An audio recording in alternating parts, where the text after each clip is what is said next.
वालेकुम students, how are you all. I hope so कि आप सब ठीक ठाक होंगे। Welcome back to study with Ilsa. और 9th क्लास की सीरीज़ हमने स्टार्ट की हुई है, जो हमारा यूनिट नंबर 1 का लास्ट एक्सरसाइज 1.3 है, लेक्चर नंबर 3 है। कंटिन्यू करते हैं अपनी एक्सरसाइज को। ये एक्सरसाइज भी बहुत इंपॉर्टेंट है, आपके जो शॉर्ट क्वेश्चन आंसर्स हैं उनमें आ सकती है।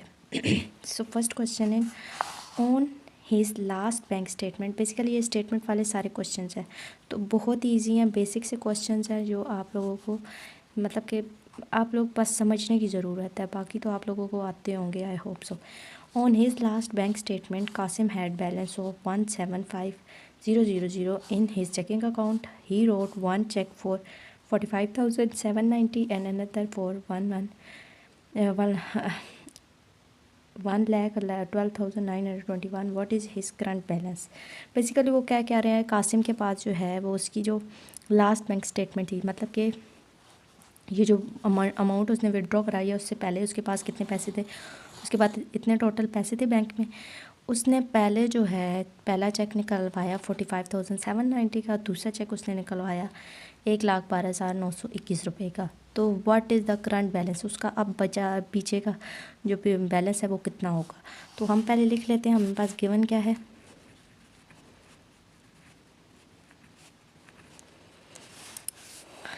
गिवन है लास्ट बैलेंस या बैलेंस बिफोर आप लिख सकते हैं। चेकिंग 175,000, 1,75,000। चेक 1 जो उसने निकलवाया उसमें उसने कितने पैसे अमाउंट निकलवाई 45,790। और चेक 2 जो था उसका वो उसने कितने का निकलवाया 1,12,921 रुपीज़ का। ठीक है, तो अब हमें क्या करना है, हमें पता चलाना है कि इन अमाउंट्स को निकालने के बाद उसके पास कितने पैसे रहे। तो सिंपल सी बात है, हम चेक 1 और चेक 2 को पहले प्लस कर लेते हैं। ठीक है, 45,790 प्लस 1,12,921। कैलकुलेटर मैंने पहले ही इसको कैलकुलेट कर लिया था, ये हमारे पास बनता है 1,58,711। ठीक है, 1,58,711 रुपीज़ ये हमारे पास बन जाते हैं। अब हमने देखना है हमारी करंट बैलेंस कितना है। तो करंट बैलेंस में हम क्या करेंगे,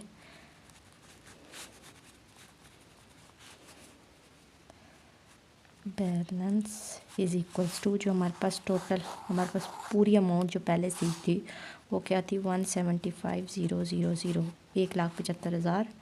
और अब हमने उसमें से विड्रॉ करवा चुके हैं 1,58,711 रुपीज़। तो इन दोनों को माइनस करेंगे तो हमारे पास आता है 16,289 रुपीज़। तो पहला क्वेश्चन सिंपल सा था, हमने करना क्या था, हमारे पास टोटल अमाउंट थी, उसमें से 2 दफ़ा हमने बैंक से पैसे निकलवाए थे, उन दोनों बैंक से पैसों को प्लस करके हमने टोटल अमाउंट में से माइनस कर दिया। आप ये भी कर सकते हैं कि पहले 175,000 में ये अमाउंट निकाले चेक 1, जो आंसर आए उसमें से सेकेंड अमाउंट निकाल लेंगे, तो तब भी हमारे पास 16,289 ही बचता है। बेसिकली इसमें आपकी सेंस ऑफ ह्यूमर काम आता है, मतलब कि आपको समझ आइए कितनी चीज़ें वो आपका अकाउंट मैटर करती हैं। Next question we have last week Wajid drove 283.4 kilometre on 16.2 liters of petrol. He says that his average about 1.75 kilometer per liter. His answer is reasonable. वो कह रहे हैं कि लास्ट वीक जो वाजिद ने उसने अपनी कार ड्राइव की, तो उसने जो है वो 283.4 किलोमीटर का डिस्टेंस तय किया, और वो भी कितने लीटर पेट्रोल पे 16.2 लीटर पेट्रोल पे। ही सेज़ दैट वो कह रहा था उसकी एवरेज जो है वो पर लीटर जो बन रही है वो कितनी है 1.75 किलोमीटर पर लीटर है। किलोमीटर एक मतलब कि 1.7 किलोमीटर में पर लीटर उसका यूज़ हुआ है। Is answer is reasonable. हम देखते हैं कि हम इसको पहले सॉल्व करके देखते हैं कि क्या इसका आंसर यही बन रहा है जो वो कह रहा है। इसमें हमने क्या करना है, देखें क्वेश्चन के अंदर ही आंसर। अब आपको समझ नहीं आ रहा हो कि हम करें क्या। देखिए किलोमीटर पर लीटर, क्वेश्चन के अंदर ही आंसर मौजूद होता है। थोड़ा सा गौर फिक्र किया करें। किलोमीटर पर लीटर मतलब कि किलोमीटर ऊपर होगा, लीटर नीचे होगा। ये किलोमीटर है और ये लीटर है, तो डिवाइड हो रही है चीज़ें। जब कोई चीज़ समझ ना आ रही हो ना, तो क्वेश्चन के अंदर ही हिंट ढूंढने की कोशिश किया करें। डफर मत बन के बैठ जाया करें पेपर लेके। तो हम क्या लिखेंगे, एवरेज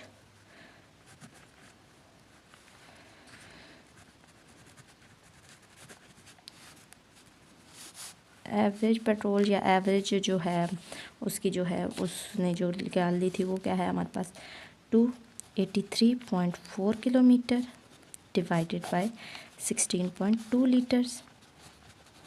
इन दोनों को डिवाइड करें तो हमारे पास आंसर है 17.5 किलोमीटर पर लीटर। इन दोनों को डिवाइड करने पे तो आंसर आ गया 17.5 किलोमीटर। तो अब जो है हमें लगता है, जो देखिए वाजिद का आंसर क्या है 1.75। There is a huge difference between 1.75 and 17.5 kilometre per litre. तो ये आंसर तो रीज़नेबल नहीं है। या तो क्वेश्चनर को लिखते हुए बाय मिस्टेक हो गया, या फिर जो है वाजिद को भी समझ नहीं आई तो उसने पॉइंट जो है वो पहले बोल दिया। तो दैट इज़ द रीज़न। हम लिखेंगे no, his answer is not reasonable. No, his answer is not reasonable. Okay, भांग पी रखी थी उसने, पॉइंट का दर उधर काट दिया हो। Okay, so next question we have, Salma bought 3.2 yard of fabric. ठीक है, सलमा ने ख़रीदा है फैब्रिक 3.2 यार्ड का। Total price of for a total price, उसकी टोटल प्राइस कितनी थी सॉरी 139.2। ठीक है, how much did he cost the fabric cost per yard को लिए वो उसने कितनी कॉस्ट पे की है। पहले तो हम लिख लेते हैं गिवन क्या है, प्रॉपर क्वेश्चन की तरह सॉल्व करते हैं। गिवन है हमारे पास है फैब्रिक उसने लिया कितना 3.2 यार्ड। ठीक है, यार्ड भी एक मेजरिंग जो होता है स्केल होता है। जैसे हमारे पास मेजरिंग हम मिलीलीटर, लीटर या फॉर एग्जांपल मीटर में करते हैं ना फैब्रिक को, तो ये यार्ड भी मीटर के जो मीटर होता है उसके करीब करीब होता है। 1 मीटर से थोड़ा सा कम होता है, 97 पॉइंट समथिंग कुछ होता है। तो टोटल प्राइस ऑफ फैब्रिक जो हमें हमारे पास कितनी है, टोटल प्राइस जो गिवन है वो है 139.2 रुपीज़। तो ये हमारे पास है गिवन। फाइंड क्या करना है, कॉस्ट पर यार्ड। सबसे पहले मैंने क्या कहा था, क्वेश्चन के अंदर आंसर ढूंढे। तो क्वेश्चन के अंदर अगर आप लोग गौर से देखें क्या कह रहे हैं, कॉस्ट पर यार्ड। पर यार्ड, पर मीन्स के डिवाइडेड बाय यार्ड। यार्ड क्या है हमारे पास 3.2। हमने 1 यार्ड की प्राइस बतानी है, तो टोटल प्राइस ये है। ठीक है, तो उसने कितने यार्ड कपड़ा ख़रीदा है 3.2। तो हम इस अमाउंट को इस 3.2 से डिवाइड कर देंगे तो सिंपली हमारे पास आंसर आ जाएगा। हम क्या रखेंगे, cost per yard is equals to 139.2 divided by 3.2 which is equals to 43.5। तो उसका जो कॉस्ट पर यार्ड पड़ी है उसको कितनी 43.5 रुपीज़ पड़ी है। ठीक है, question number 2 is solved. Next question we have, Momna walks 3.5 kilometre per up, she took 12 hour for walk.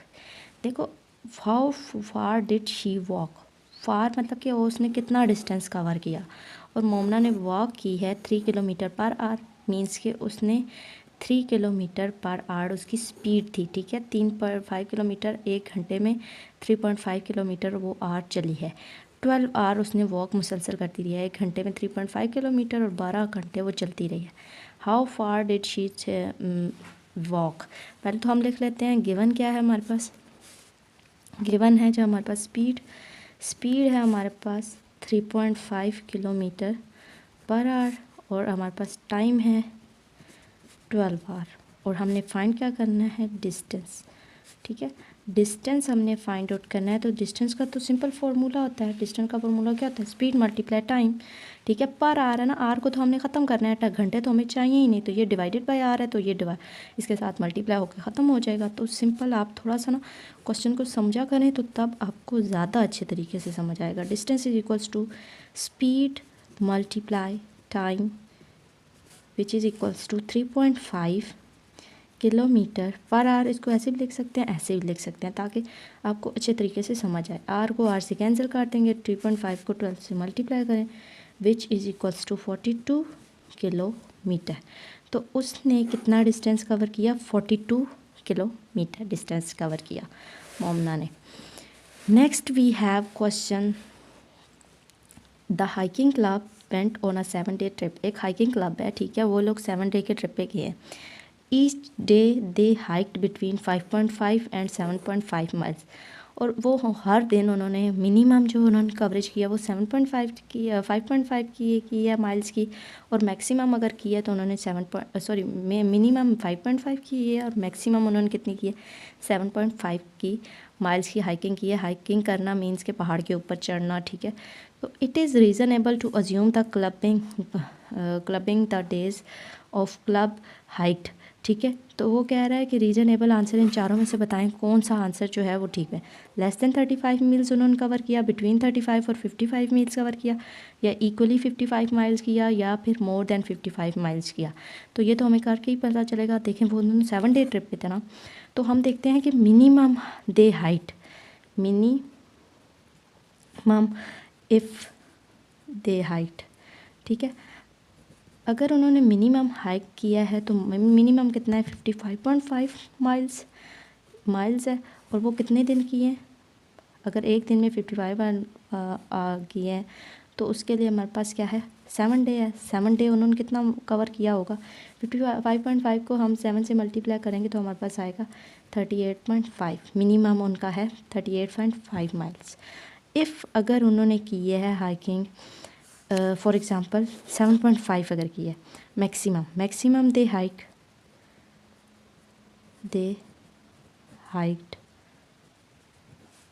ये क्या आ जाएगा? 7.5 मल्टीप्लाई 7.5 को 7 से मल्टीप्लाई करें तो हमारे पास आंसर आता है 52.5 माइल्स, ठीक है, पर डे। ये हमारे पास जो माइल्स है, या तो उन्होंने 52.5 किया या फिर 38 और 52 के दरमियान उन्होंने हाइकिंग की है। तो ये कहाँ पे आता है? ऑप्शन 1 नहीं, उन्होंने 38 किया, 35 तो उससे लो है। ऑप्शन बी 35 और 55 के दरमियान, मींस 35 के दरमियान 38 आ रहा है और 52, ये दोनों 35 और 55 के दरमियान आ रहे हैं। तो मींस कि ये करेक्ट ऑप्शन हो सकता है। नेक्स्ट का देख लेते हैं और भी कोई हो। इक्वली 55 दोनों बराबर है? नहीं, ये ऑप्शन भी नहीं हो सकता। मोर देन 55 माइल्स, 55 माइल्स से वो 55 तक गए ही नहीं है बेचारे। 52.5 माइल्स हो, आप इंसान के बच्चे थे, थोड़ी कोई हैवान थे जो क्लबर थे, ठीक है। 35 एंड 55 माइल्स, तो option B is correct. Okay, that is question number 5। Next question हम करते हैं। Next question we have, for a class party student council purchase 42 balloons, ठीक है। क्लास में पार्टी होनी जा रही है, मेरे स्टूडेंट तो माशाल्लाह हैं, ठीक है। ओके, परचेज 42, उन्होंने 42 बलून्स लिए हैं। RS 1.85 ईच, एक बलून कितने रुपीज़ का उनको मिला है? 1.85। What is the total amount of student council paid for balloon. Student council जो उन्होंने बनाई हुई है, उन्हें कितने पैसे टोटल देने पड़े? तो ये तो सिंपल सी मैथ है कि आपके पास 42 बलून्स है, एक बलून का 1.85 है, तो 42 को 1.85 से मल्टीप्लाई करें तो आपके पास टोटल बलून की वैल्यू, टोटल पैसे जो हैं वो आपको कितने देने पड़ेंगे, ये आपके पास सिंपली आ जाएगा। तो हम लिख लेते हैं पहले गिवन क्या क्या है हमें। बलून्स 42 और 1 बलून कितने का है, या परचेज या प्राइस लिख देते हैं। 1 बलून प्राइस, मैथ्स वाले टीचर्स की राइटिंग ऐसी होती है, डोंट जज मी बाय राइटिंग। ओके, 1.85 है 42 बलून्स का, तो हमें क्या करना है? टोटल अमाउंट पता करनी है। टोटल अमाउंट तो हमारे पास है 42 मल्टीप्लाई 1.85 रुपीज़। तो इसको मल्टीप्लाई करते हैं तो हमारे पास आंसर आ जाता है 77.70 रुपीज़। तो टोटल बलून कितने पे करने पड़े उन्हें 77.70 बलून्स। मैंने उस दिन मंगवाए थे 24 बलून और वो आए थे हमारे आई थिंक 250 के 300 के लगभग। देखो सस्ती तपाई का ज़माना। अच्छा जी, नेक्स्ट क्वेश्चन है, group of friends made 4 yard longer rectangular banner. Group of friend ने मिलकर जो है रेक्टेंगुलर बैनर जो होते हैं ना, जो आप लोगों के वो लगे हुए होते हैं बैनर से, ऐसा बनवाया है, ठीक है, रेक्टेंगल उसकी शेप है। दे पेड RS 3.5 पर यार्ड फॉर द फैब्रिक। उन्होंने 1 यार्ड के लिए 3.75 रुपीज़ पे किए हैं और and 9 rupees for form to grounded. 9 rupees उन्होंने दिए हैं उसको ग्राउंड में लगाने के। द 10 यार्ड पैरामीटर, उसका पैरामीटर कितना है, उसका पैरामीटर है 10। और what does the width of banner. तो अब हमें बतानी है विड्थ क्या है। हमें क्या क्या पता है, लॉन्ग मीन्स के लेंथ पता है, पैरामीटर पता है और विड्थ हमने फाइंड आउट करनी है। बाकी ये जो 2 चीज़ें बताई गई हैं ना, ये आप लोगों को कंफ्यूज करने के लिए बताई गई हैं। तो बेटा हर बात पे ना कंफ्यूज होना नहीं बनता, हाय ये कहाँ से आ गया, ये 2 चीज़ें क्यों दे रही हैं। मीन्स कि जो चीज़ें हमेशा जो एक्स्ट्रा चीज़ें मिल जाती हैं उनको ये मतलब नहीं है कि हर जगह यूज़ करने बैठ जाओ। एक्स्ट्रा मिली हुई है, एक्स्ट्रा रख लो। वो आपको कंफ्यूज कर रहे हैं, मीन्स से आपके यही यूज़ होंगी। हमारे पास क्या क्वेश्चन है, पहले हम लिख लेते हैं गिवन है हमारे पास लेंथ 4 यार्ड, हाँ, पैरामीटर है हमारे पास 10 यार्ड, विड्थ नहीं पता, नामालूम अफराद और फिर हमारे पास ये प्राइसेस भी हैं, इनको देख लेते हैं। फैब्रिक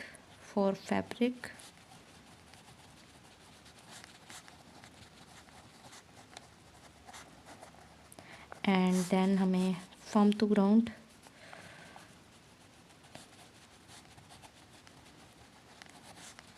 ₹9 में उन्होंने फॉर्म करके दिया। बहुत ही ये जो ज़माना था ना सफाई का था। ओके, सेकंड क्वेश्चन है, यहाँ पे हम वेट फाइंड आउट करनी है। First of all we have to write the formula of perimeter. आपको पता है कि पैरामीटर का फार्मूला क्या होता है, रेक्टेंगुलर है, रेक्टेंगुलर। अगर तो हमारे पास होता स्क्वायर में तो उसके लिए तो P = 4L होती है लेंथ, मतलब कि उसकी राइट क्या है। अब रेक्टेंगल है, रेक्टेंगल का फार्मूला होता है 2 उसकी साइड्स होती हैं ना, और लेंथ प्लस विड्थ। अब हमें पैरामीटर पता है, पैरामीटर है 10, 2 है, लेंथ है हमारे पास 4 और विड्थ हमें नहीं पता, हमने फाइंड आउट करनी है। तो हम क्या लिखेंगे, 10 को इधर ही 2 को अंदर मल्टीप्लाई करते हैं। 2 4 = 8 प्लस 2 W = 2W।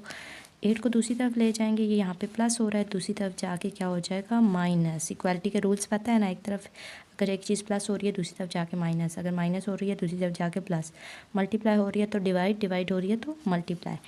8 माइनस कर दिया, इधर क्या रह गया 2W।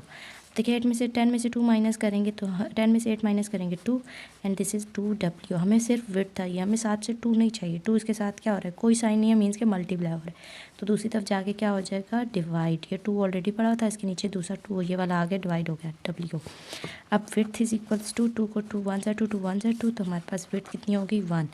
विड्थ हमारे पास आ गई है 1 यार्ड, तो उसकी विड्थ कितनी थी 1 yard. Okay, next question we have, a shoe factory has assist RS to 1 2 3 4 5 6 20 million, of which 3/5 is capital and rest of departure. Find the amount of capital and डेप्ट। अब देखिए मेरे स्टूडेंट्स की तरफ ये मत कहने दीजिए कि ये जो है ये आपको बुक में दे दिया क्या है, एक दफ़ा दे दिया है, तो मीन्स कि आपको सिर्फ करने के लिए हिंट दी गई है, ये पेपर में नहीं दिए जाते फार्मूले। फिज़िक्स और केमिस्ट्री का पेपर नहीं हो रहा जो आप लोगों को 7 फार्मूले भी लिख के दे दिए, चलो भाई तुम लोग बैठ के ना सारा हलवा बनाया हुआ दे दिया, तुम लोग बस बैठ के नवाले लगाना शुरू कर दो। तो कराए मेहरबानी, एक ये क्वेश्चन है और एक इससे नीचे जो क्वेश्चन है फ़ारेनहाइट और केल्विन के फार्मूले तो तुम लोगों ने याद भी किया मैं जो मैंने लास्ट टाइम क्वेश्चन दिया इनको एग्ज़ाम से, तो ये मुंह उठा के मैम ने आपने तो फार्मूले ही नहीं लिखे हुए यहाँ पे, तो मैम क्वेश्चन मुझे दूसरी क्लास से बुलाया जा रहा है कि मैम क्वेश्चन मिसिंग है। आगे पूछा क्या मिसिंग है, मैम आपने फार्मूले ही नहीं लिखे, बुक में तो फार्मूले गिवन थे, हालांकि मैंने क्वेश्चन करवाते वक्त बताया था कि फार्मूले खुद याद करने हैं आप लोगों ने। और हम ये फिजिक्स केमिस्ट्री है नहीं जो आपको फार्मूले लिख के दिए जाएंगे। ओके, एसिड्स हैं उनको एसिड्स हमारे पास किस लिए होते हैं, कैपिटल परसेंट डिपार्चर। तो इसमें सिंपली हमें क्वेश्चन दे दिया गया है, पहले एसिड्स है, एसिड्स हम लिख देते हैं, गिवन क्या है, गिवन एसिड्स है हमारे पास 20 मिलियन,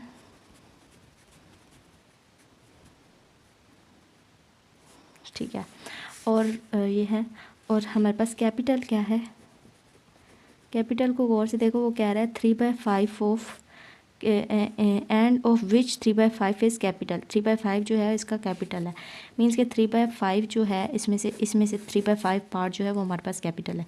20,000 को 20 मिलियन को इसके साथ हम मल्टीप्लाई करके देखते हैं तो हमारे पास आंसर आता है तो हमारे पास आंसर आता है 12 मिलियन।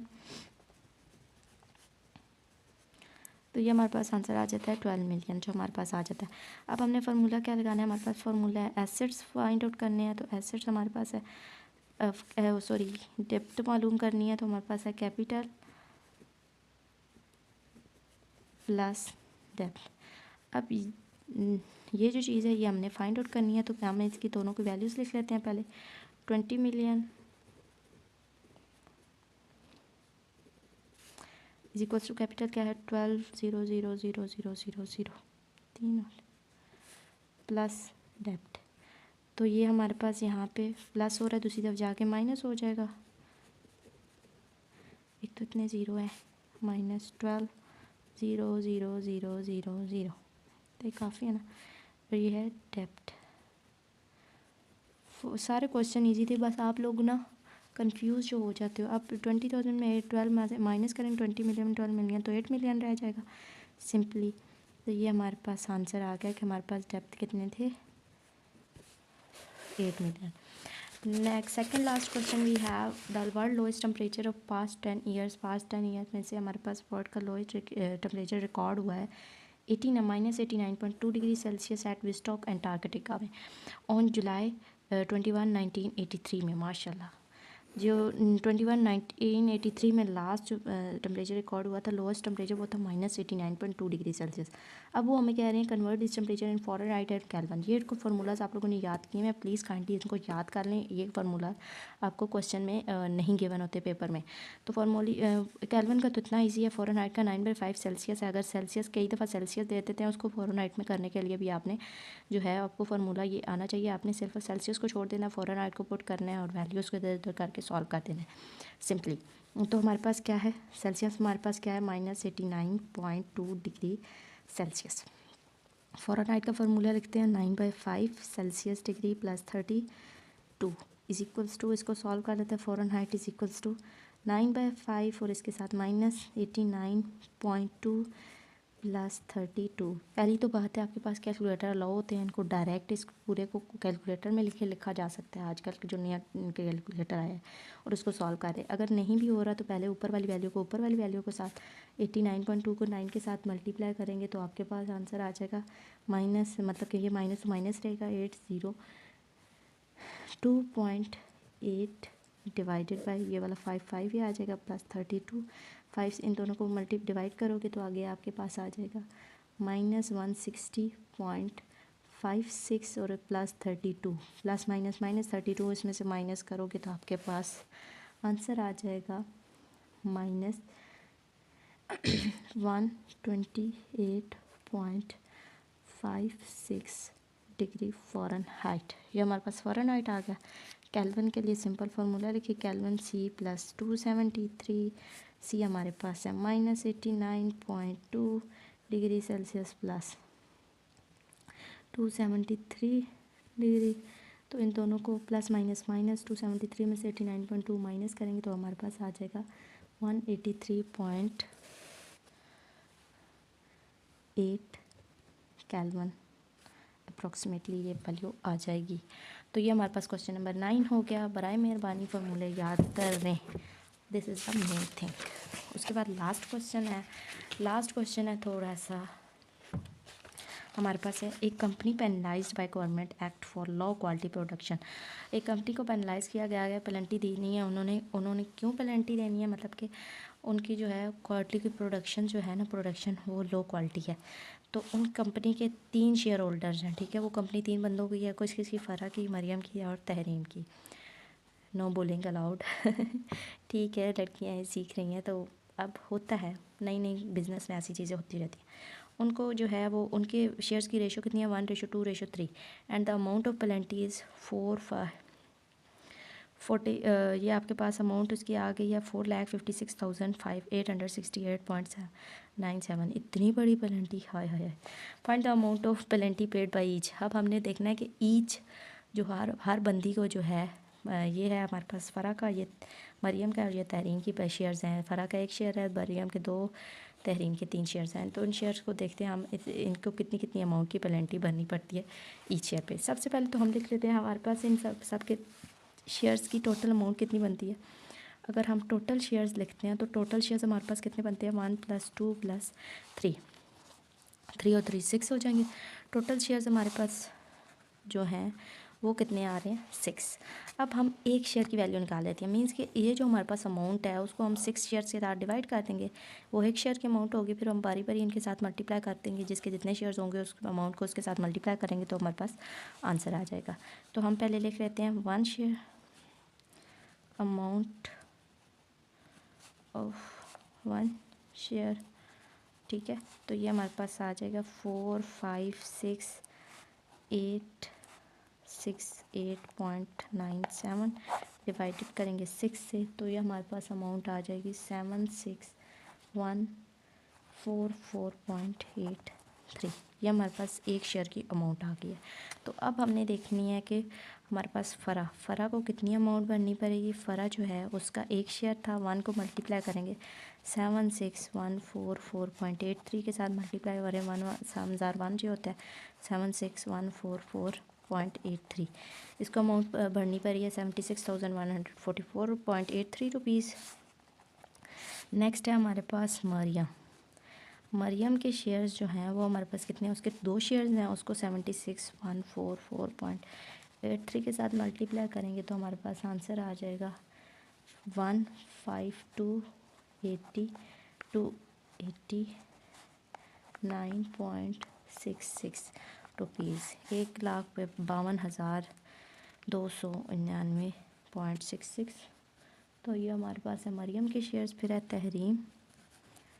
तहरीम के टोटल शेयर थे 3। ये अमीर बंदी लग रही है माशाल्लाह ने इनको अच्छा खासा टीका लगा है, लेकिन ट्राई करते रहने में ही कामयाबी है। जब तक ट्राई नहीं करेंगे, एटलीस्ट इन्होंने ट्राई तो किया है, आप लोग तो वो भी नहीं कर रहे। बेटा 9th है, कोई हलवा नहीं है, तो ट्राई करें। इसी के साथ हमारा आज का लेक्चर होता है the end. Please subscribe my channel, जल्दी से 1000 सब्सक्राइबर कंप्लीट करो। टिल देन अल्लाह हाफिज़, बाय बाय।